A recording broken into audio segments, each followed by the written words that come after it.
আসসালামু আলাইকুম প্রিয় সাংবাদিক ভাই বোনেরা, আপনারা সবাই অবগত আছেন যে আমরা diploma in nursing science and midwifery এবং ডিপ্লোমা ইন মিডওয়াইফারির শিক্ষার্থীরা আমাদের যৌক্তিক দাবি এইচএসসির পরবর্তী এইচএসসি অর্থাৎ উচ্চ মাধ্যমিক পরবর্তী ডিপ্লোমা নার্সিং ও মিডওয়াইফারি এই কোর্স দুটিকে ডিগ্রি পাস কোর্স সমমান করার দাবিতে আমরা দীর্ঘ 1.5 বছর যাবৎ আন্দোলন করে যাচ্ছি।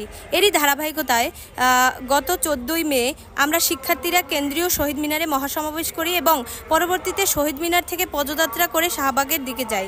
শাহবাগে অবস্থান কর্মসূচি পালন করি। এরপর 15ই মে স্বাস্থ্য মন্ত্রণালয়ে একটি মিটিং ডাকা হয় এবং সেই মিটিংয়ে সচিব স্বাস্থ্য শিক্ষা স্যার আগামী 29শে মে একটি আন্তঃ মন্ত্রণালয়ের মিটিং ডাকে। আমরা নার্সিং শিক্ষার্থীরা এই সংবাদ সম্মেলনে এবং আমাদের সাংবাদিকদের মাধ্যমে মাননীয় প্রধান উপদেষ্টা এবং স্বাস্থ্য মন্ত্রণালয়কে স্পষ্ট করে বলতে চাই, যদি আগামী 29 তারিখ আন্তঃ মন্ত্রণালয়ের মিটিংয়ে আমাদের diploma in nursing science and midwifery এবং ডিপ্লোমা ইন মিডওয়াইফারি কোর্সের শিক্ষার্থীদের দাবি স্নাতক বা ডিগ্রি পাস কোর্সের পক্ষে লিখিত কোনো প্রজ্ঞাপন না আসে, তাহলে 29 তারিখ পরবর্তীতে আমরা ডিপ্লোমা নার্সিং এবং মিডওয়াইফারি শিক্ষার্থীরা কঠোর কর্মসূচি দিতে বাধ্য হব। ধন্যবাদ সবাইকে।